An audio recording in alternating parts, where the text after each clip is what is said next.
എല്ലാവർക്കും ഹോക്രാസിന്റെ മറ്റൊരു വീഡിയോയിലേക്ക് സ്വാഗതം. ഹോക്രാസ് എന്താണെന്ന് ഞാൻ വീണ്ടും എടുത്തു പറയാം. Health and wealth creation and retention automation system. അതൊരു പ്രൊഡക്ടിവിറ്റി റിലേറ്റഡ് ആയിട്ടുള്ള ബുക്കാണ്. അതെന്താണെന്ന് ചോദിച്ചാൽ അത് സ്വയം ഞാൻ തന്നെയാണ്.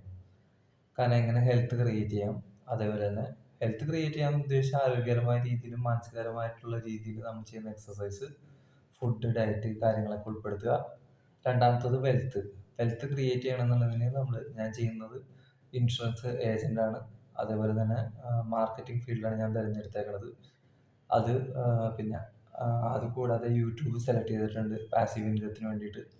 അപ്പോൾ അതെല്ലാം വെൽത്തിൻ്റെ ഭാഗമായിട്ട് വരുന്നതാണ്. പിന്നെ ക്രിയേഷൻ, അത് നമ്മൾ ക്രിയേറ്റ് ചെയ്യുന്നത് കൊണ്ടിട്ടാണ് അതിന് നമ്മൾ ക്രിയേഷൻ എന്നുള്ളൊരു പേര് ഇട്ടേക്കണം. ആക്റ്റീവായിട്ടുള്ളതും പാസീവായിട്ടുള്ളതും ക്രിയേഷൻ്റെ ഭാഗമായിട്ട് വരുന്നതാണ്. പിന്നെ റിട്ടൻഷൻ, അതിന് വേണ്ടിയിട്ടാണ് ഈ വീഡിയോസ് ചെയ്യുന്നത്, നിങ്ങളോട് സംസാരിക്കുന്നത്. ഓട്ടോമേറ്റ് ചെയ്യുക, അതൊരു സിസ്റ്റമാക്കി മാറ്റുക. ഈസി പരിപാടികൾ സ്ഥിരം ചെയ്തു പോകുന്നതിലൂടെ ഒരു ഓട്ടോമേഷൻ സംഭവിക്കുകയും അത് നിലനിന്ന് പോകുന്ന ഒരു സിസ്റ്റമായിട്ട് മാറുകയും ചെയ്യുമ്പോൾ നമ്മൾ ഒരു റിട്ടയർഡ് ലൈഫിലോട്ട് എത്തും. അതിന് നിയർലി ഒരു 6-7 വർഷം എടുക്കും ഇപ്പോഴത്തെ കണക്ക് പ്രകാരമാണ്. ഇന്നത്തെ ദിവസം 2022 ഫെബ്രുവരി 28. അപ്പോൾ സമയം ഇങ്ങനെ കഴിഞ്ഞു പോയിക്കൊണ്ടിരിക്കുന്നതാണ്. വെയിറ്റ് ചെയ്യാൻ സമയം ആരെയും കാത്തു നിൽക്കാറില്ല. അതുപോലെ തന്നെ ഞാൻ എൻ്റെ ആക്ടിവിറ്റീസ്, എൻ്റെ കാര്യങ്ങളെല്ലാം ഞാൻ തുടർന്നുകൊണ്ട് പോവുകയാണ്. അപ്പോൾ അതിൻ്റെ ഭാഗമായിട്ട് ഞാൻ ഒരു മാപ്പിളപ്പാട്ട് ഇന്ന് സെലക്ട് ചെയ്തിട്ടുണ്ട്. പ്രവാചകന്റെ ശിരസ് എടുക്കണം, അല്ലെങ്കിൽ പ്രവാചകനെ അവസാനിപ്പിക്കണം എന്ന് മക്കത്തെ ജബലായിട്ടുള്ള, അതായത് പാറ പോലെ ഉറച്ചു നിൽക്കുന്ന ഖുറൈശി വംശത്തിലെ ഏറ്റവും പ്രമുഖരായിട്ടുള്ളവർ തീരുമാനിച്ചുറപ്പിച്ച സമയത്ത് ഞാനത് ചെയ്യാമെന്ന് മുന്നോടിയായിട്ട് വന്നിട്ട് കയ്യിൽ ഉടവാളും എടുത്ത് കുതിരപ്പുറത്ത് കയറി പ്രവാചകന്റെ ഭവനത്തിലേക്ക് ചെന്ന് അവിടെ നിന്ന് ശിരസ് എടുത്തിട്ട് വരാമെന്ന് പറഞ്ഞു ഉമർ പോകുന്ന ആ സന്ദർഭം, അതേപോലെ അവരെ തിരിച്ച് പ്രതീക്ഷിക്കുന്ന ഉമറിനെ തിരിച്ച് കയ്യിൽ മുഹമ്മദിന്റെ ശിരസുമായിട്ട് വരുന്ന ആ സന്ദർഭം പ്രതീക്ഷിക്കുന്ന ഖുറൈശികളെയും അവലംബിച്ചിട്ടുള്ള ഒരു പാട്ടാണത്. പട്ടുർമാലിൽ അത് വളരെ ഭംഗിയായിട്ട് പാടിയിട്ടുണ്ട്. ഞാനതൊന്ന് റീക്രിയേറ്റ് ചെയ്യാനായിട്ട് നോക്കാം. അപ്പൊ ഞാൻ നോക്കിയാണ് പാടുന്നത്. മക്കത്തെ ജബലുകൾ കിടുകിടുത്ത് ശക്തനാം ഉമറിന്റെ വരവിനൊത്ത്, മക്കത്തെ ജബലുകൾ കിടുകിടുത്ത് ശക്തനാം ഉമറിന്റെ വരവിനൊത്ത്, അക്കൊത്ത മുഹമ്മദിൻ ശിരസറുത്ത് ഇക്കയിൽ കൊണ്ടുവരും എന്ന് ഗർജിത്ത്, ഉടവാളൂരിയെടുത്ത് ഉമറത കുതിരപ്പുറത്ത്, ഉടവാളൂരിയെടുത്ത് ഉമറത കുതിരപ്പുറത്ത് ഉസിരത് കാണിച്ചിട്ട് ഉടനടി പുറപ്പെട്ട് ഉലകിന്റെ തെളി ദീപം കെടുത്തുവാൻ വേണ്ടി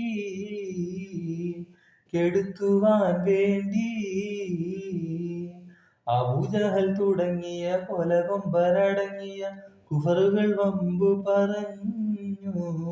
അതിധീരൻ ഉമറിന്റെ കൊതി പോലെ നടക്കുവാൻ അവരെല്ലാം വാശി ചൊരിഞ്ഞു.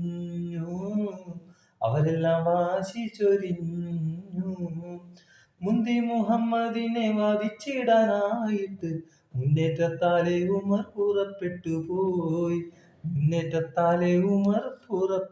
പോയി. ഈ സാഹചര്യം, ഈ സന്ദർഭം, ഇതാണ് ഇപ്പൊ ഞാൻ വിവരിച്ചത്. ആ സന്ദർഭത്തിൽ എന്താണ് സംഭവിച്ചതെന്നും അതിന് പിന്നീട് എന്ത് സംഭവിച്ചു എന്നുള്ള എല്ലാവർക്കും അറിയാം. ഉമറിന്റെ സഹോദരി ഇസ്ലാം മതം സ്വീകരിച്ചതാണ്. ഞാൻ പോകുന്ന വഴിയിൽ ഉമർ ചെല്ലുമ്പോൾ അവിടെ ഖുർആൻ പാരായണം ചെയ്യുന്നതാണ് കേൾക്കുന്നത്. അപ്പോൾ കവിതകളും കാര്യങ്ങളും എല്ലാം ചെറുപ്പം മുതലേ ഇഷ്ടപ്പെട്ടിരുന്ന ഉമറിന് അത് കേൾക്കാൻ കൊതിയായി. കയറി ചെന്ന് സ്വന്തം സഹോദരിയോട് ചോദിച്ചു, എന്താണ് നീ ഇപ്പോൾ ചെയ്തുകൊണ്ടിരുന്നത്? അപ്പോൾ സഹോദരി പറഞ്ഞു, ഞാൻ ഇന്നതാണ് ചെയ്തിരുന്നത്. ഞാൻ പരിശുദ്ധ ഖുർആനിന്റെ കലാമുകൾ പഠിച്ചുകൊണ്ടിരിക്കുകയായിരുന്നു. അതെനിക്ക് തരൂ, ഞാനൊന്ന് വായിക്കട്ടെ എന്ന് പറഞ്ഞപ്പോൾ ആ പൊന്നു സഹോദരി പറഞ്ഞു, ഇല്ല ഉമറെ, നിനക്ക് ഞാനത് തരില്ല, നീ അംഗശുദ്ധി വരുത്താതെ. ഉമർ പുറത്തുപോയി കൈകൾ വൃത്തിയാക്കി എല്ലാം വന്നതിന് ശേഷം അത് വായിച്ചു. സൂറത്ത് താഹയിലെ വരികളായിരുന്നു അത്, ആ കലാമുകളായിരുന്നു അത്. അത് വായിച്ചപ്പോൾ ഉടനടി ഉമർ പറഞ്ഞത്, ഇത് മുഹമ്മദിന്റെ വാക്കുകളല്ല, ഇത് മറ്റാരുടെയോ വാക്കുകളാണെന്നാണ്. എനിക്ക് മുഹമ്മദ് എവിടെയുണ്ട്, മുഹമ്മദിനെ കാണണമെന്ന് പറഞ്ഞു. അങ്ങനെ ആ ഒരു സഹോദരിയുടെ അകമ്പടിയോടുകൂടി ഉമർ ചെല്ലുകയാണ് സഹാബാക്കളുടെ ഇടയിൽ സുരക്ഷിതനായിരിക്കുന്ന എൻ്റെ പ്രവാചകനെ കാണാൻ. അങ്ങനെ ആ ദിവസം ഉമർ ഒരു തീരുമാനമെടുത്തു. അങ്ങനെ എടുത്ത ആ തീരുമാനത്തിൽ ജനിച്ച ഉമറാണ് 20 രാഷ്ട്രങ്ങളെ അടക്കിവാണ, ഈ ലോകം തന്നെ കണ്ട ആത്മീയതയുടെയും ഭൗതികതയുടെയും മിശ്രിതമായിട്ടുള്ള ഏറ്റവും നല്ല ഭരണാധികാരി എന്ന് പേരെടുത്തിട്ടുള്ള ഉമർ ബിൻ ഖത്താബ്. ആ ഹത്താബിനെ പറ്റിയാണ് ഞാനിപ്പോൾ പറഞ്ഞത്. ആ ഹത്താബിന്റെ പുത്രനെ പറ്റിയാണ് ഞാൻ പറഞ്ഞത്. ചെറുപ്പത്തിലെ തന്നെ ഉക്കാള ചന്തയിൽ ആ ഘോരമായിട്ടുള്ള ആ, എന്താ പറയാ ഇടപെടലുകളും അതേപോലെ തന്നെ വ്യഭിചാരവും മദ്യപാനവും എല്ലാമായിട്ടുള്ള ജീവിതം നയിച്ചിട്ട് അതിനുശേഷം പരിവർത്തനത്തിൻ്റെതായ മാറ്റം വന്നപ്പോൾ പരിശുദ്ധമായ കലാമിലെ കുറച്ച് വചനങ്ങൾ കേട്ടപ്പോൾ ജീവിതം തന്നെ മാറിപ്പോയി. ഇനിയൊരു പ്രവാചകൻ ഉണ്ടാകുമായിരുന്നെങ്കിൽ അത് ഉമറാകുമായിരുന്നു എന്ന് പറയുവാൻ പാകത്തിന് മാറിപ്പോയ ആ ഉമറിനെ പറ്റിയാണ് ഞാൻ പറയുന്നത്. ഇനി അങ്ങോട്ട് പറയുന്നത് ഞാൻ പ്രവർത്തിക്കാൻ പോകുന്നതുമായിട്ടുള്ള എൻ്റെ എല്ലാ കാര്യത്തിലും എൻ്റെ ഉമറിന്റെ സാന്നിധ്യം ഉണ്ടാവും. അതെന്നെ പഠിപ്പിച്ചത് എൻ്റെ ഗുരുനാഥനാണ്. എൻ്റെ ഗുരുനാഥന്റെ പേരാണ് ഡോക്ടർ സുലൈമാൻ മേൽപ്പത്തൂർ. അദ്ദേഹത്തെ ഞാൻ ഫോളോ ചെയ്യുന്നുണ്ട്. അദ്ദേഹം പറയുന്ന വാല്യൂസിലൂടെ ഞാൻ മുന്നോട്ട് പോകുന്നുണ്ട്. ഇനിയും കൂടുതൽ നിങ്ങളോട് പറയാനുണ്ട്. ഇതെല്ലാം ഞാൻ അവസാനിപ്പിച്ചിട്ടില്ല, എല്ലാം ഒരു തുടക്കം മാത്രം. എല്ലാവർക്കും ഇന്നത്തെ ദിവസം നല്ലൊരു ദിവസം ആശംസിക്കുകയാണ്. ഇനി വരാനിരിക്കുന്നത് റമദാനാണ്. റമദാന് വേണ്ടിയുള്ള മുന്നൊരുക്കമായി ഞാൻ എൻ്റെ ഈ മുന്നൊരുക്കത്തെ കാണുന്നു, എൻ്റെ യൂട്യൂബ് ചാനൽ ഈ വീഡിയോയിൽ. എല്ലാവർക്കും എൻ്റെ സലാം. അസ്സലാമു അലൈക്കും വറഹ്മത്തുള്ളാഹി വബറകാതുഹു.